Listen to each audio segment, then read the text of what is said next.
हमने किया था इसमें कि पाइरोलूसाइट, यानी कि जो हमारे पास पाइरोलूसाइट है, तो पाइरोलूसाइट से हमने क्या बनाना था, पाइरोलूसाइट। जो पाइरोलूसाइट था का जो है पोटेशियम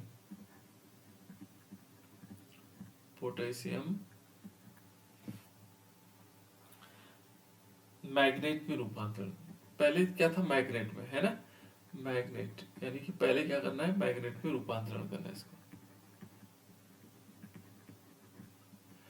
यहाँ पर क्या था, पाइरोलूसाइट का पोटेशियम मैग्नेट में रूपांतरण था, पहला जो स्टेप था इसमें, है ना। इसमें हमने पाइरोलूसाइट, तो पाइरोलूसाइट का फॉर्मूला क्या था बेटा, यदि हम इसमें देखेंगे तो पाइरोलूसाइट क्या था, पाइरोलूसाइट था MnO2 को हम पाइरोलूसाइट कहते हैं, यहाँ पर क्या कहते हैं, MnO2, है ना। इसके 2 मॉलिक्यूल लेंगे और हमने अलग अलग रिएक्शंस करवाई थी, है ना। पोटेशियम हाइड्रोक्साइड के साथ ऑक्सीडेशन करवाया था इसका, ठीक है ना। तब क्या बनाया था इसने, तब भी पाइरोलूसाइड्स ने पोटेशियम मैग्नेट बनाया था। पोटेशियम मैग्नेट का फॉर्मूला क्या था, ये हमने पढ़ा चुके हैं बेटा, इसलिए मैं इसको शॉर्ट में K2MnO4, ये हमारे पास पोटेशियम मैग्नेट है। तो ये पाइरोलूसाइड से हम क्या कर रहे थे, पोटेशियम मैग्नेट में इसको रूपांतरित कर रहे थे। अब देखो पोटेशियम मैग्नेट है, जब हमारे पास पोटेशियम मैग्नेट हो जाएगा तो पोटेशियम मैग्नेट से हमें क्या करना है, फिर पोटेशियम परमैंगनेट में इसको रूपांतरित करना है। तो इसके लिए हमने अलग अलग मेथड बताए थे, 4-5 मेथड थे इसके। हमने पोटेशियम जो हमारे पास था, पोटेशियम मैग्नेट से किस में रूपांतरित किया था इसको, इसको किया था पोटेशियम परमैंगनेट में। यही हमारा उद्देश्य भी था, ये हमने बनाना था पोटेशियम और ये क्या आएगा बेटा, मैग्नेट, ठीक है, पोटेशियम परमैंगनेट।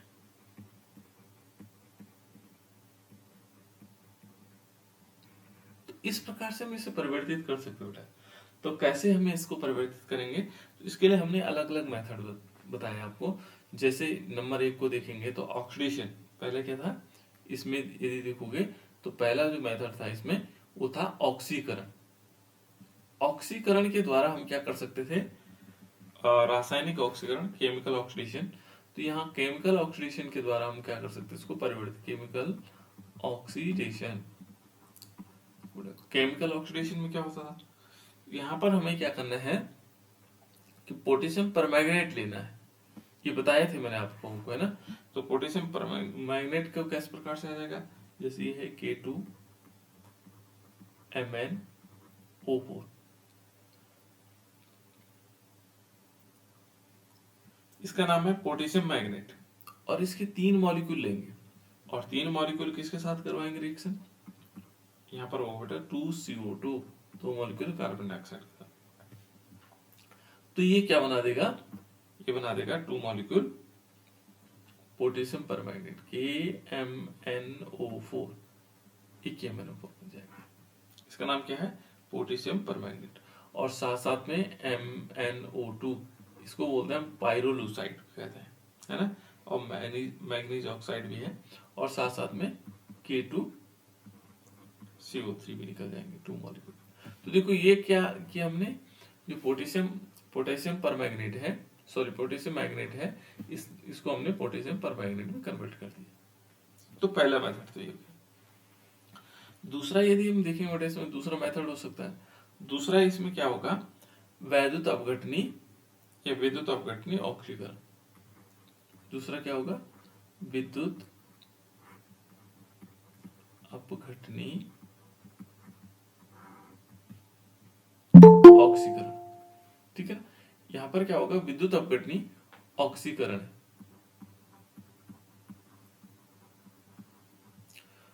विद्युत अपघटनी, जिसको हम बोल सकते हैं बेटा इलेक्ट्रोलाइटिक ऑक्सीडेशन। तो इलेक्ट्रोलाइटिक ऑक्सीडेशन में क्या होगा, जो इलेक्ट्रोलाइटिक ऑक्सीडेशन है। तो इलेक्ट्रोलाइटिक ऑक्सीडेशन में क्या होगा, यहाँ पर क्या होता है कि जो हम KMnO4 था, K2MnO4 था, पोटेशियम, हम कहते हैं इसको पोटेशियम मैग्नेट, यानी कि K2MnO4 है, इसको हमने पानी में डाला, ठीक है ना, H2O में डाला, और फिर इसमें क्या करते हैं बेटे, इलेक्ट्रोलाइसिस का मतलब ऐसा होता है कि जैसे हम एक टब लें यहाँ पर, और इसमें हम क्या कर दें, पानी ले लें और उसमें K2MnO4 डाल दें, और फिर इसका इलेक्ट्रोलाइसिस, इलेक्ट्रोलाइटिक सॉल्यूशन कैसे होगा, यहाँ पर क्या करेंगे, एक इलेक्ट्रोड यहाँ ले लेंगे और एक इलेक्ट्रोड यहाँ ले लेंगे, और इसको क्या करेंगे, एक कनेक्टर से, बैटरी से इसको जोड़ देंगे, और जैसे इसमें क्या होगा, विद्युत धारा प्रवाहित होगी, यानी कि इलेक्ट्रिक करंट प्रवाहित होगा, तो ये क्या हो जाएंगे, दो पार्ट में टूट जाते हैं। और टूटते कैसे हैं, देखो टूटने का तरीका क्या है बेटा इसका, जैसे KMnO4 है तो KMnO4 क्या होगा, ये 2K बना देगा पॉजिटिव, और साथ साथ में MnO4 2 नेगेटिव, इस प्रकार से बन जाएगा। यहाँ भी क्या होगा, पानी भी अपने आप में टूट जाएगा, यानी कि H पॉजिटिव हो जाएगा, और साथ साथ में क्या होगा, वो H नेगेटिव हो जाएगा। अब इसमें दो पार्ट आ गए, जो ऊपर वाला भाग है, यहाँ पर देखोगे तो ये सारे के सारे दोनों जो पार्ट है, ये कहां पर हो रही है अभिक्रिया, ये जाएंगे कैथोड पर, ठीक है ना, कैथोड, और ये कहां जाएगा, ये वाला पार्ट जाएगा एनोड पर। तो दो पार्ट हमारे पास आ गए ना, एक कैथोड हो गया, एक एनोड हो गया। अब एनोड पर देखो, एनोड पर हमें पता है क्या होता है, हमेशा क्या होता है बेटा एनोड पर, एनोड पर होता क्या है, ऑक्सीडेशन। बिल्कुल, एनोड पर ऑक्सीडेशन होता है, यानी कि ऑक्सीडेशन होने का मतलब ये इलेक्ट्रॉन त्याग करेंगे। तो ये इलेक्ट्रॉन त्यागेंगे बेटा, तो कैसे आएगा, देखो यहाँ पर है हमारे पास MnO4, और इस पर है 2 नेगेटिव चार्ज, ठीक है ना, 2 नेगेटिव चार्ज, और जैसे ही क्या होगा, ये कन्वर्ट हो जाएगा, तो ये क्या बना देगा, यहाँ पर बन जाएगा बेटा, ये बनेगा MnO4, एक नेगेटिव होगा, और साथ साथ में एक इलेक्ट्रॉन इसमें से निकल जाएगा, ये हो गया बेटा, देखो ऑक्सीडेशन हो गया, है ना, एक इलेक्ट्रॉन निकल के, और इसका पहला कलर था हरा रंग था, और बाद में कैसे हो गया, बैंगनी रंग हो गया। फिर जो ये इलेक्ट्रॉन इसने त्यागा, ये देखो जो इलेक्ट्रॉन त्याग रहा है, तो ये क्या करेगा, ये क्या होगा, कैथोड पर क्या होगा, वो इलेक्ट्रॉन करेगा, कैथोड पर क्या होगा, क्या होता है बेटा कैथोड पे, कैथोड पर क्या होता है, सर रिडक्शन। हाँ रिडक्शन होता है। रिडक्शन का मतलब होता है बेटा इलेक्ट्रॉन को लेना, जहां पर इलेक्ट्रॉन ले रहा होगा। तो यहाँ पर देखो ये H पॉजिटिव है, और इसने एक इलेक्ट्रॉन लिया और इसने H बना दिया, H बन जाएगा, या H2 के रूप में निकल जाता है, हाइड्रोजन के रूप में निकल जाता है, ये H भी आपस में जुड़ जाते हैं और हाइड्रोजन निकल जाता है। तो इस प्रकार से क्या हो रहा है, देखो हमने क्या किया, MnO4 बन गया, और जब MnO4 होगा तो इसके साथ क्या होगा, K के साथ जुड़ करके KMnO4 बना देगा, है ना, जो 2K वाले। तो इस प्रकार से हम दो ही मेथड हमारे पास जो इसको बनाने के लिए, इस पर हम पहले भी बात कर चुके हैं किस प्रकार से हो। नेक्स्ट है इसमें दूसरा है, फिर इसके गुण है, प्रॉपर्टीज, प्रॉपर्टीज को हम बोलते हैं गुण।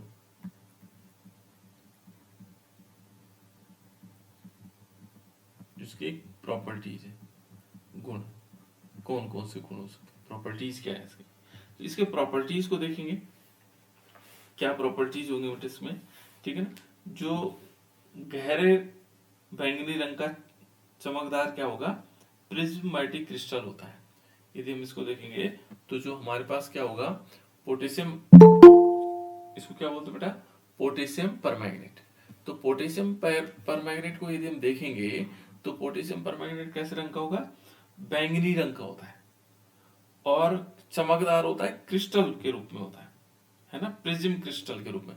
छोटे छोटे क्रिस्टल यदि हम लैब को ओपन करेंगे तो लैब में देखेंगे, दिखाया था मैंने पिछली बार आप लोगों को, ये क्रिस्टल के फॉर्मेट में हमें दिखाई देते हैं, छोटे छोटे क्रिस्टल के रूप में, और कैसे बैंगनी रंग का होता है, ठीक है ना। इसका जो जलीय विलयन होगा वो भी बैंगनी रंग का होगा, बल्कि हमने क्या किया था, कोनिकल फ्लास्क में बैंगनी रंग का कलर डाल करके उनको बनाया था, ठीक है। जब हम इसको क्या करेंगे, ठंडे जल में और कम विलेय होता है, और गर्म जल में क्या होगा, अधिक विलेय होगा। ठंडे जल में डालेंगे इसको पोटेशियम परमैंगनेट को, ये तो कम विलेय रहेगा, लेकिन यदि हम क्या करेंगे, इसको गर्म जल में डालेंगे तो ये क्या होगा, अधिक विलेय हो जाएगा। इसका यदि तापमान देखेंगे बेटा तो ये है 523 केल्विन, ठीक है ना। इस ताप पर वो क्या होता है, पिघलता है, मेल्टिंग पॉइंट है इसका, एमपी मेल्टिंग पॉइंट, ठीक है ना, इसका मेल्टिंग पॉइंट। उसके बाद नेक्स्ट है बेटा इसमें action of heat, action of heat, यानी कि ऊष्मा का प्रभाव, हम कह सकते हैं ऊष्मा का प्रभाव। कौन सा प्रभाव पड़ने वाला है इसमें, है ना, ऊष्मा की अभिक्रिया या ऊष्मा का प्रभाव क्या पड़ेगा। ऊष्मा यानी कि जो ऊष्मा होती है, गर्मी का क्या प्रभाव पड़ेगा, ऊष्मा का प्रभाव, गर्मी का क्या प्रभाव पड़ने वाला है इस पर, है ना। तो गर्मी का क्या प्रभाव पड़ेगा, यदि हम इसको क्या करेंगे बेटा, जो जो हमारे पास पोटेशियम परमैंगनेट है, पोटेशियम परमैंगनेट का फॉर्मूला क्या है बेटा, पोटेशियम परमैंगनेट का फॉर्मूला, सर KMnO4। बिल्कुल। और पोटेशियम मैग्नेट का फॉर्मूला,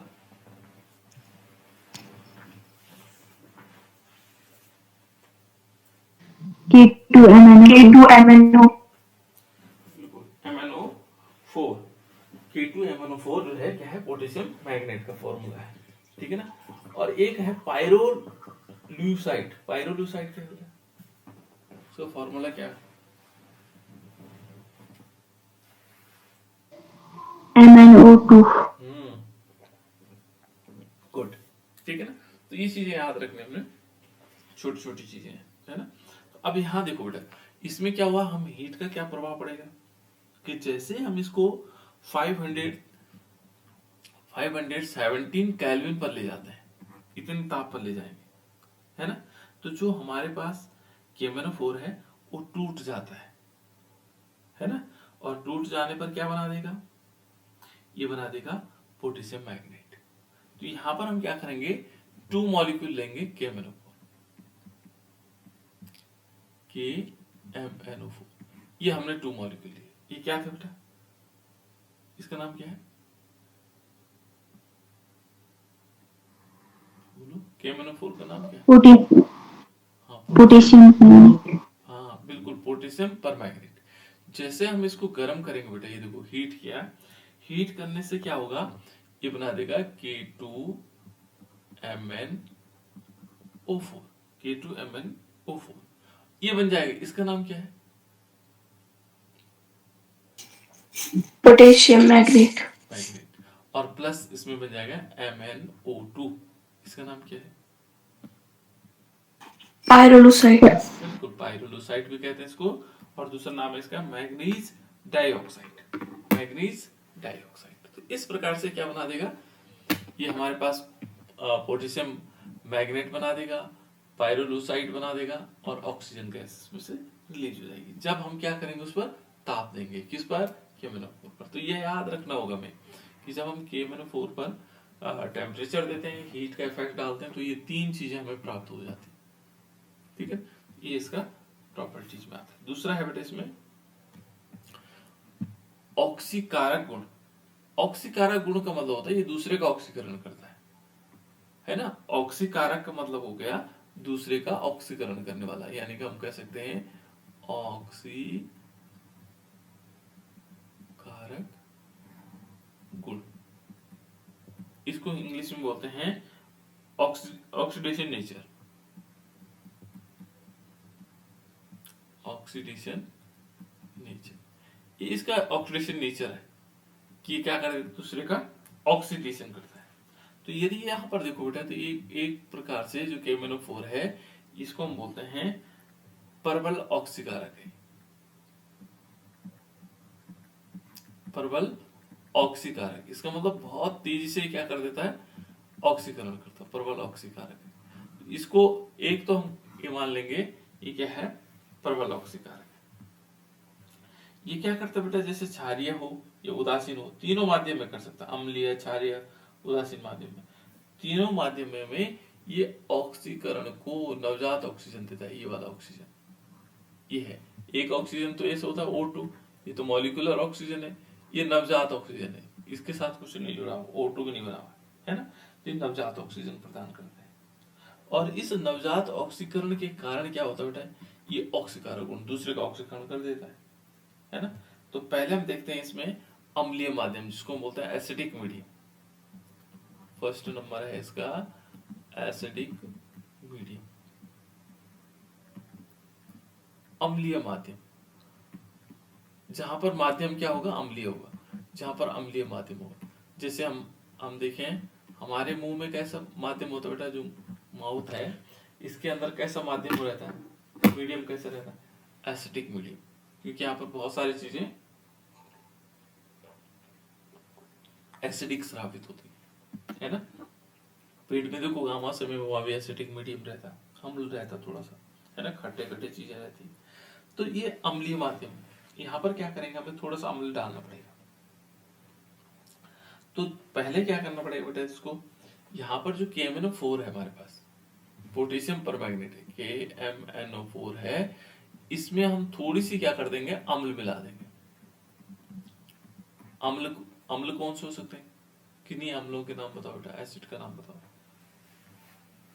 कोई भी एसिड। एसिड तो आप लोग जानते सर एसिटिक एसिड। हैं, हाँ एसिटिक एसिड हो गया। और ये तो दुर्बल एसिड है ना, कैसा एसिड है बेटा, दुर्बल। एसिटिक एसिड एसिड है, लेकिन ये कैसा है, वीक एसिड है। हमें sir formic acid. Formic acid भी वीक एसिड है। पर बता तो रहे हो, बहुत बढ़िया, अच्छी बात, बहुत बढ़िया। और एसिड बताओ बेटा। Sir citric acid. Citric acid भी कैसे है, ये भी वीक एसिड है। गुड। और नाइट्रिक एसिड। हाँ ये देखो नाइट्रिक एसिड, ये क्या है, स्ट्रॉन्ग एसिड है HNO3। और एसिड देखो, याद नहीं आ रहा, सल्फ्यूरिक एसिड। बिल्कुल बहुत बढ़िया, सल्फ्यूरिक एसिड देखो, ये स्ट्रॉन्ग एसिड है ना। सल्फ्यूरिक एसिड हो गया, नाइट्रिक एसिड है, इनका उपयोग करें। Sir hydrochloric acid. बिल्कुल हाइड्रोक्लोरिक, देखो बहुत सुंदर एसिड। तो ये देखो ये एसिड है बेटा। अब आप लोगों को सब दोनों चीजें मालूम है ना, केवल ये वीक एसिड है बेटा, है ना, ये वीक एसिड होते हैं और ये स्ट्रॉन्ग एसिड होते हैं। प्रबल प्रबल क्या कह सकते हैं इसको, प्रबल अम्ल। ये दुर्बल अम्ल है, प्रबल अम्ल। अब हमने क्या करना है, यहाँ पे थोड़ा सा अम्ल मिलाना है, लेकिन क्या करेंगे, प्रबल वाले मिलाएंगे।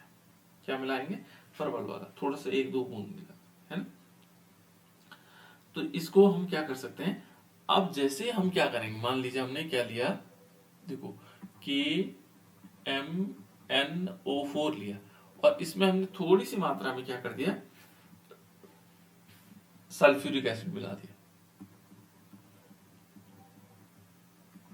तो ये जो KMnO4 होगा ना बेटा, ये प्रबल ऑक्सीकारक हो जाता है। कैसा ऑक्सीकारक होता है, स्ट्रॉन्ग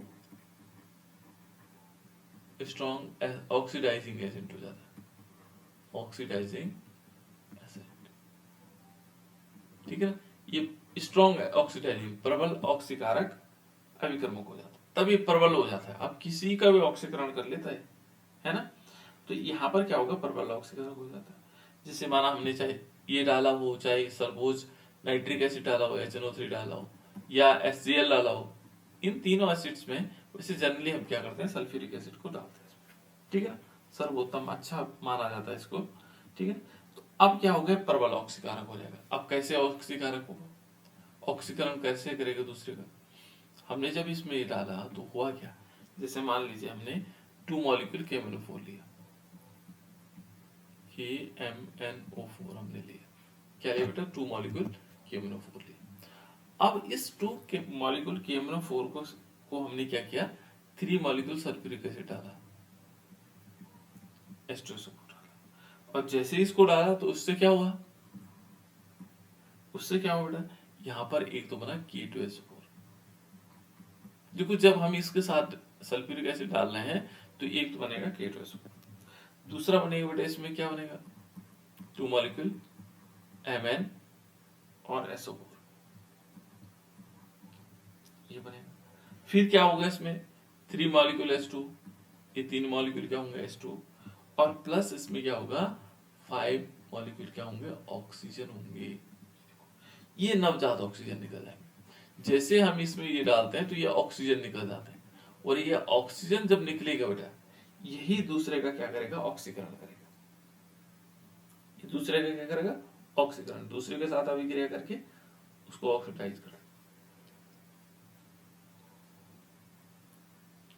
अब देख लीजिए जब हम इन दोनों को मिलाएंगे, किसी में डालेंगे मिला करके, तो ये 5 ऑक्सीजन वहां उपयोग में आएगा। जैसे एग्जाम्पल के तौर पे देख लेते हैं, हमने लिया क्या,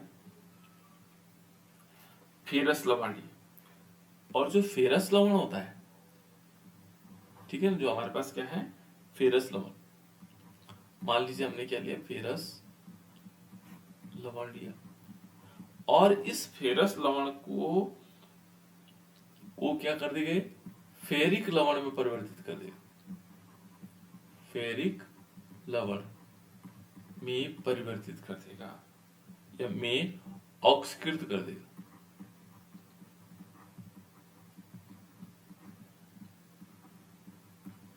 ये करता है, क्या कर देगा, उसका ऑक्सीडाइजिंग कर देगा, ऑक्सीडाइज कर देगा, ठीक है ना। किसको, जो फेरस लवण है हमारे पास उसको किस में कर देगा, फेरिक लवण, ठीक है ना। फेरस अलग चीज है और फेरिक अलग चीज है, दोनों अलग अलग होते हैं, ठीक है ना। यदि हम फेरस को देखेंगे तो फेरस का फॉर्मूला क्या होता है, Fe पे 2 पॉजिटिव चार्ज। Fe क्या होंगे, जो फेरस वाला होगा Fe पे 2 पॉजिटिव चार्ज, और फेरिक वाला कौन होगा, Fe पे 3 पॉजिटिव चार्ज। ये दोनों अलग अलग है, एक पे, ठीक है ना, एक पे पॉजिटिव चार्ज है ये वाला है और एक पे ये। तो इस प्रकार से क्या होंगे, एक तो फेरस हो जाएगा, फेरिक हो जाएंगे। तो दो हमारे पास, ये क्या करेगा, इस लवण को 2 पॉजिटिव वाले को 3 पॉजिटिव में कन्वर्ट कर देगा, कौन, ये इन दोनों से मिला करके। अब देखो मैं इसको एक टेक्निकल वे में बताता हूं आपको किस प्रकार से हम इसको लिख सकते हैं। जैसे मान लीजिए सपोज हमने क्या किया, पोटेशियम परमैंगनेट है, और पोटेशियम परमैंगनेट में देखो बेटा इसको बोल सकते हैं, जैसे मान लीजिए हमने लिया फेरस लवण लेते हैं, क्या लेते हैं, फेरस लवण। तो फेरस लवण का फॉर्मूला होता है फेरस सल्फेट लेते हैं हम, है ना। यहाँ पर क्या लेते हैं, फेरस सल्फेट। फेरस सल्फेट होता है बेटा FeSO4, ठीक, FeSO4, और इसके लेंगे 10 मॉलिक्यूल, ठीक है।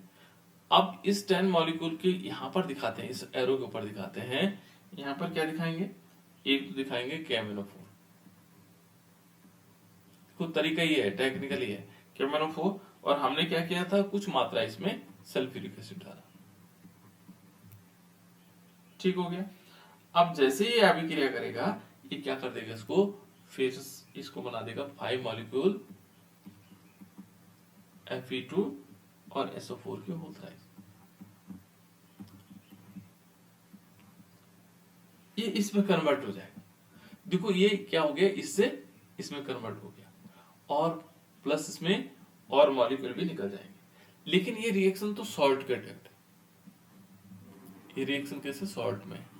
लेकिन यदि हम इसको विस्तृत रूप में लिखेंगे तो हमने क्या किया, देखो यहां पर लेंगे हम 2 मॉलिक्यूल लेंगे KMnO4, और इसमें क्या करेंगे 8 मॉलिक्यूल सल्फ्यूरिक एसिड लेंगे, ठीक है। और इसमें क्या करेंगे 10 मॉलिक्यूल FeSO4, फेरस सल्फेट। और जैसे ये अभिक्रिया करेगा, अभिक्रिया करने पर क्या होगा, ये बना देगा K2SO4, क्या बनाएगा, K2SO4, और प्लस इसमें क्या होगा 2 मॉलिक्यूल बन जाएंगे MnSO4, क्या बनेगा बेटा, MnSO4, ये Mn है, ये M है यहाँ पर, है ना, MnSO4, ये वाला इस टाइप से। यहाँ पर, है ना। तो MnSO4 बनेगा और कितने मॉलिक्यूल, 2 मॉलिक्यूल बनेंगे। प्लस क्या होगा इसमें, 8 मॉलिक्यूल H2O बनेंगे बेटा, और 5 मॉलिक्यूल क्या बनेंगे, 5 मॉलिक्यूल बनेंगे Fe2SO4 और इसकी होल साइज। यदि हम यहाँ पर देखेंगे बेटा, तो ये जो Fe होगा ये 3 प्लस वाला होगा, इसमें 3 पॉजिटिव चार्ज वाला। यहाँ जो Fe होगा ये कितने वाला होगा, ये 2 पॉजिटिव चार्ज वाला। तो ये फेरस लवण से फेरिक लवण में कन्वर्ट करता है, ऑक्सीडेशन कर देता है। तो इसने इसका ऑक्सीडेशन किया, इन ऑक्सीजन का उपयोग करके, जो 5 ऑक्सीजन थे ना, इनका उपयोग करके उसने इस प्रकार से कन्वर्ट कर दिया। ठीक है, ये आ गया इस प्रकार से। दूसरा है बेटा इसमें, देखो दूसरा रिएक्शंस किस टाइप से है, ये क्या कर देता है, ऑक्सलेट होता है या ऑक्जेलिक अम्ल को क्या कर देता है, कार्बन डाइऑक्साइड और H2O में ऑक्सीकृत कर देता है। ये क्या करेगा, यहां पर हम इंग्लिश में सिंपल ऐसे लिख सकते हैं, ऑक्सलेट, क्या लिख सकते हैं, ऑक्सलेट टू कार्बन डाइऑक्साइड। ठीक है, यानी कि हम इसको सिंपल कह सकते हैं ऑक्सलेट या ऑक्जेलिक अम्ल, हिंदी में हम इसको कह सकते हैं ऑक्सलेट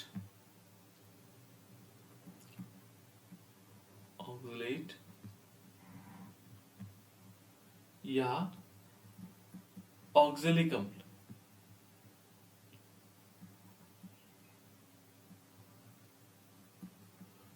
ऑक्जेलिक अम्ल है ना, को कार्बन डाइऑक्साइड में परिवर्तन, है ना, को CO2 एवं H2O भी निकलता बेटा इसमें ना, CO2 एवं H2 में ऑक्सीकृत, इसमें वो क्या कर देता है, इसको ऑक्सीकृत कर देता है। ठीक है, अब कैसे होगा, देखो यहां पर भी हमने क्या करना है, हमने तो KMnO4 लेना ही है, 2 मॉलिक्यूल लेंगे KMnO4, ठीक है ना, और इसके साथ क्या करेंगे, सल्फ्यूरिक एसिड डालना जरूरी है, 3 मॉलिक्यूल हम क्या करेंगे, सल्फ्यूरिक एसिड, तभी तो ये क्या होगा, ऑक्सीकारक गुण दिखाएगा, ऑक्सीकारक गुण तभी दिखाएगा बेटा, है ना। और इस पर क्या करना है, हमने लेना फिर ऑक्सलेट या ऑक्सलिक अम्ल। तो ऑक्सलेट या ऑक्सलिक अम्ल को हम किस प्रकार से ऐसे भी लिख सकते हैं बेटा, देखो ऐसे भी लिख सकते हैं COOH और COOH से, और इसके लेंगे 5 मॉलिक्यूल, ऐसे भी लिखा जा सकता है, या ऐसे भी लिख सकते हैं C2 हो गए, H कितने हो गए, 2 हो गए, और ऑक्सीजन कितने हो गए, 4। तो इस टाइप से भी हम लिख सकते हैं इसको, या ऑक्सीजन कितने हो जाएंगे, 4, ये 4 हो गए। ऐसे भी लिख सकते हैं, ऐसे भी लिख लो, ये फॉर्मूले के फॉर्म में है, मॉलिक्यूलर फॉर्मूला है, तो हम इस टाइप से लिख रहे हैं ऑक्सीलिक अम्ल, है ना। और इस पर क्या होगा, जब ये अभिक्रिया करेगा तो ये ऑक्सलेट क्या करेगा, ऑक्सीलिक अम्ल कार्बन डाइऑक्साइड में टूट जाएगा। ठीक है ना, तो यहाँ पर एक तो बनेगा K2SO4, देखो जैसे हमने पहले वाले पोटेशियम सल्फेट, ये तो बनना है, तो पहले वाले में बना था, देखो पहले वाले में बना था, देखो यहाँ बना था, 2 मॉलिक्यूल तो सेम होंगे यहाँ पर। दूसरा क्या होगा बेटा, इसमें प्लस 2 मॉलिक्यूल बनेंगे MnSO4, पहले बना था अभी बन रहा है, और प्लस इसमें क्या होगा 8H2O, और साथ साथ में हमारे पास 10 मॉलिक्यूल कार्बन डाइऑक्साइड, ये 10 मॉलिक्यूल कार्बन डाइऑक्साइड। तो इस प्रकार से भी ये क्या होगी, अभिक्रिया होगी। या कहीं पर हम सिंपल ऐसे भी लिख सकते हैं, देखो 5 मॉलिक्यूल हमने क्या लेने, ऑक्सीलिक अम्ल लेने, ऑक्सीलिक अम्ल COH, और इसको हमने क्या करना है, इसके ऊपर लेना है हमने KMnO4, ऐसा लिखा होगा कहीं पर, है ना, KMnO4/H2SO4। इसका मतलब हो गया कि इन दोनों की उपस्थिति में क्या कर देगा, ये बना देगा इसमें 10 मॉलिक्यूल CO2 और प्लस बाकी H2, बस ये इस टाइप से बन जाएंगे। तो ऐसे भी रिएक्शन लिख सकते हैं, है ना, इसमें दिक्कत नहीं, सिर्फ इसमें बैलेंस का ये प्रॉब्लम है कि बैलेंस नहीं हो रखी है, बाकी सारा कॉन्सेप्ट वही है कि इनके उपस्थिति में ऑक्सीडेशन होगा और ये इस टाइप से बन जाएगा, कार्बन डाइऑक्साइड बनाएगा और साथ साथ में H2O निकलेगा। ठीक है ना, तो ये बन गया हमारे पास क्या, carbon dioxide and water molecule. Clear. ये दूसरा मेथड। दूसरा एक और मेथड है इसका, ऑक्सीडेशन। ये क्या करेगा, H2S को, जो H2S होता है ना, हाइड्रोजन सल्फाइड होता है H2S। H2S क्या होता है, हाइड्रोजन सल्फाइड। इसको जो है को सल्फर में ऑक्सीकृत कर देता है, सल्फर में ऑक्सीकृत कर देता है, ऑक्सीकृत कर देता है। ठीक है ना। यहां पर क्या काम कर रहा है, ये काम कर रहा है कि जो हमारे पास हाइड्रोजन सल्फाइड है उसको किस में कन्वर्ट कर दे रहा है, उसको सल्फर में कन्वर्ट कर दे रहा है। यानी कि H2S टू सल्फर, यानी कि ऑक्सीडेशन है ना, H2S टू सल्फर, ये इसको इसमें क्या कर देता है, ऑक्सीडाइज कर देता है। कैसे होगा, इसके लिए भी सेम कंडीशन है। देखो हम क्या करेंगे, हमने याद रखना है कि 2 मॉलिक्यूल हमने KMnO4 लेना, रिएक्शन भी आसान हो जाएगी बेटा इसकी, है ना। और 3 मॉलिक्यूल H2SO4 सल्फ्यूरिक एसिड लिया। ये क्या करेंगे, 5 मॉलिक्यूल हमने क्या लेना है, H2S लेना, ठीक है। और ये किस में कन्वर्ट कर देगा इसको। देखो कुछ चीजें तो हमें याद रखनी, K2SO4 सब में आया था पहले में भी, 2 मॉलिक्यूल क्या आया था, MnSO4, तीनों रिएक्शन में ये है, प्लस 8H2O और प्लस कितने होंगे, 5 मॉलिक्यूल सल्फर, 5 मॉलिक्यूल सल्फर, ये बन गया, ठीक है ना, या 5 एटम सल्फर हो जाएगा। तो इस प्रकार से देखो H2S से ये कन्वर्ट हो गया। तो ये भी बहुत सरल रिएक्शन है बेटा इसमें, है ना। अब इसके बाद नेक्स्ट है एक और, देखो ये सारे ऑक्सीकारक गुण हैं इसके, हम ऑक्सीकारक गुण तो पढ़ रहे हैं इनको, ठीक है ना, जो ऑक्सीकृत करने का गुण होता है। एक रिएक्शन और है इसमें, चौथी, आई थिंक चौथी होगी, है ना। और इस रिएक्शन में देखोगे इसमें क्या होगा, Na2SO4 है ना, सोडियम सल्फाइड है, और को जो है सोडियम सल्फेट Na2SO4, ये सोडियम सल्फाइड Na2SO3 है, सॉरी Na4 लिखा हुआ, Na2SO3 इसका नाम है सोडियम सल्फाइड, सोडियम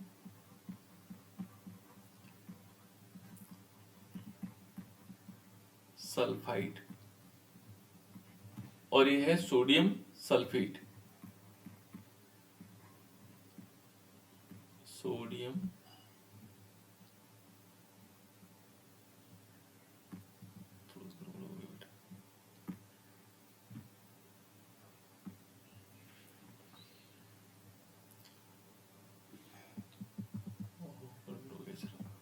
कोई बात नहीं, मैं दोबारा लिख लेता हूं। यहां पर हम क्या करेंगे, सोडियम सल्फाइड यानी कि Na2SO3 से हमें क्या करना है, को हमने Na2SO4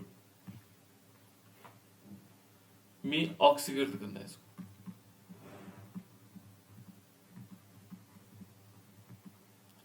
ऑक्सीकृत करना है। तो यहां पर क्या होगा, हम लेंगे, देखो Na2SO3 है, सोडियम सल्फाइड है, ये फाइट है, सल्फाइड है ना, और ये सोडियम सल्फेट है, सल्फेट, इस प्रकार से बेटा सोडियम दोनों के आगे लगा हुआ है ना। इसको भी कैसे करेंगे, फिर इसमें भी सेम कंडीशन है, हम क्या लेंगे, 2 मॉलिक्यूल KMnO4 लेंगे, फिर यहां पर लेंगे क्या, 3 मॉलिक्यूल सल्फ्यूरिक एसिड लेंगे H2SO4, ठीक है ना, और यहां पर क्या करेंगे, 5 मॉलिक्यूल Na2SO3 लेंगे, और जैसे इसके साथ रिएक्शन होगी तो ये किस में कन्वर्ट हो जाएगा, ये बना देगा बेटा K2SO4, जैसे पहले था K2SO4 पहले था, इसमें भी है ना, प्लस इसमें क्या आएगा, MnSO4, MnSO4 ये पहले भी निकला था, है ना, ये 2 मॉलिक्यूल इसमें से निकले थे, और इसके साथ एक और कंडीशन आई, ये आया यहाँ पर Na2SO4 बना, है ना, और इसके 5 मॉलिक्यूल बन गए, कितने मॉलिक्यूल बन गए, 5, और प्लस 3 मॉलिक्यूल H2, सब में सेम कॉमन रिएक्शन है, उन दोनों में पहले ही बने थे, ये दोनों हमने लिए थे, तो इससे ये कन्वर्ट हुआ, बस ये अंतर आ जाएगा। ठीक है। एक और एडवर्टाइजमेंट सेकंड लास्ट रिएक्शन है इसकी, ऑक्सीकारक जो गुण है ये है, देखो यदि हम क्या करेंगे, जो पोटेशियम आयोडाइड है, पोटेशियम आयोडाइड को आयोडीन में कन्वर्ट कर देता है, इस प्रकार से, है ना, यानी कि ऑक्सीकृत कर देता है। तो यहां पर भी क्या करेंगे हम, फिर देखो हमने KMnO4 लेना है, KMnO4 सब में कॉमन है, और यहाँ पर क्या लेंगे, यहाँ थोड़ा सा अंतर ये है कि यहाँ पर हम स्ट्रॉन्ग HCl के साथ अभिक्रिया करवाएंगे, KMnO4 लेंगे HCl के साथ, और तब जाकर के ये हमारे पास 10 मॉलिक्यूल क्या होंगे, 10 मॉलिक्यूल लेंगे हम Ki पोटेशियम आयोडाइड, इसमें थोड़ा सा डिफरेंट है, यहाँ पर हमने सल्फ्यूरिक एसिड की जगह HCl लिया, और ये क्या बना देगा बेटा, देखो यहाँ पर 12 मॉलिक्यूल क्या बनता था, जो बनता था K2SO4 बनता था, यहाँ K2SO4 न बन करके KCl बनेगा, 12 KCl, और प्लस क्या बन जाएगा, MnCl2 बनेगा, जैसे उसमें MnSO4 बन रहा है ना, तो MnCl2 बन जाएंगे 2 मॉलिक्यूल, यहाँ पर 2 मॉलिक्यूल होगा MnCl2, ठीक है ना, प्लस इसके साथ क्या बनेगा, 8 मॉलिक्यूल H2, 8 मॉलिक्यूल H2 बनेगा, और 5I2। देखो मेन उद्देश्य ये है बेटा, पोटेशियम आयोडाइड से आयोडीन में कन्वर्ट हो गया, तो ये भी एक प्रकार का क्या था, ये था इसका ऑक्सीडेशन। ठीक है। यदि हम थोड़ा सा और आगे चलते बेटा इसमें, तो ये है, ये तो हुआ इसका ऑक्सीडेशन, जो ऑक्सीडेशन नेचर थे, ये 5 प्रकार से हमने दिखा दिया कि इस प्रकार से ऑक्सीडेशन नेचर हो सकता है। ठीक है। उसके बाद है बेटा इसमें क्षारीय माध्यम, ये तो था एसिडिक मीडियम, ठीक है ना, अब है एल्कलाइन मीडियम।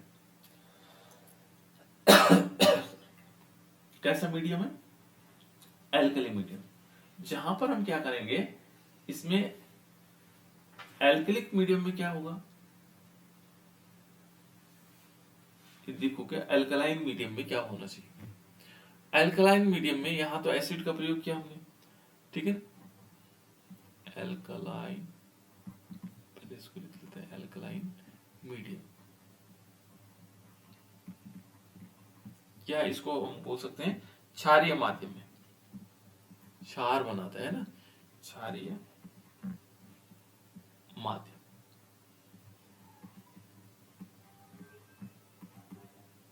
जहां पर क्षार होगा, क्षार मीन बेस, है ना, तो यहां पर एल्कली मीडियम में किस प्रकार से होगा, तो एल्कली मीडियम में पहला पॉइंट देखो बेटा, इसमें हमने क्या करना है कि जो KMnO4 है वो तो ऑक्सीडाइजिंग नेचर है, लेकिन जब हम क्या करते हैं उसको क्षारीय माध्यम में ले लेते हैं, तो कैसे क्षारीय माध्यम में, जैसे हमने लिया 4 मॉलिक्यूल लिए KMnO4 की, देखो इसका अलग कंडीशन है, ऊपर वाले का अलग कंडीशन थे अब तक, ठीक है ना, यहाँ पर क्या लेंगे, ऊपर हम क्या ले लेते हैं, सल्फ्यूरिक एसिड ले लेते, यहाँ क्षार लेंगे बेटा, क्षार को मतलब होता है 4 मॉलिक्यूल पोटेशियम हाइड्रोक्साइड ले लेते हैं, सोडियम हाइड्रोक्साइड, पोटेशियम हाइड्रोक्साइड, ये क्षार है ना, और इनके साथ जैसे अभिक्रिया करवाते हैं, तो अभिक्रिया करवाने से क्या बनाएगा, देखो ये क्या बना देगा, ये बना देगा 4 मॉलिक्यूल K2MnO4, क्या नाम है बेटा इसका,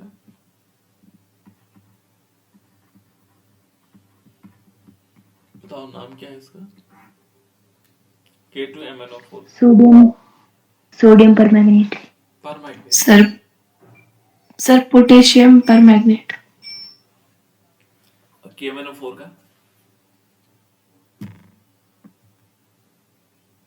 सर पोटेशियम मैग्नेट। ये पोटेशियम मैग्नेट है,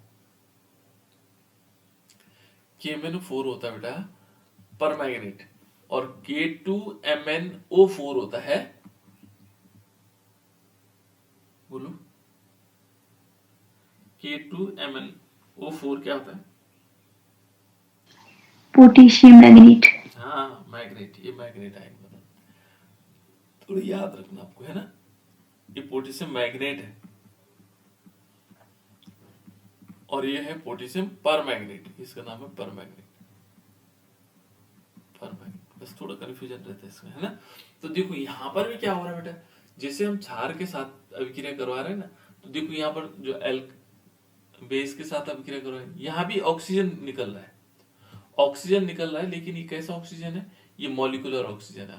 पहले वाले में क्या निकल रहा था, नवजात ऑक्सीजन, ये ज्यादा ऑक्सीकारक होता है। तो यहाँ पर भी ऑक्सीकरण होगा। अब इस ऑक्सीजन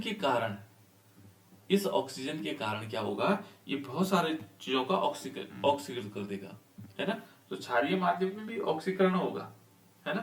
तो चलो पहले देखते हैं, जैसे माना हमारे पास इसका एग्जाम्पल है पोटेशियम आयोडाइड।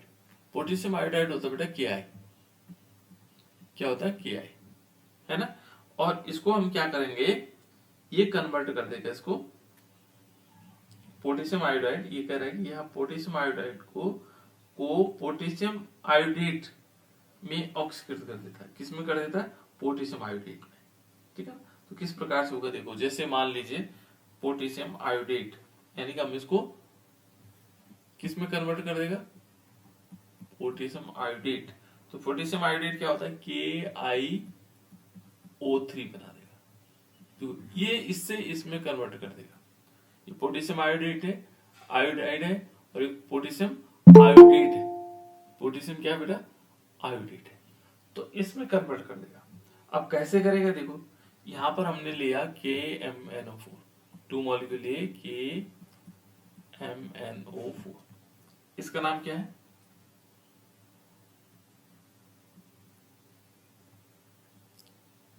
क्या है बेटा इसका नाम, KMnO4 का नाम क्या है,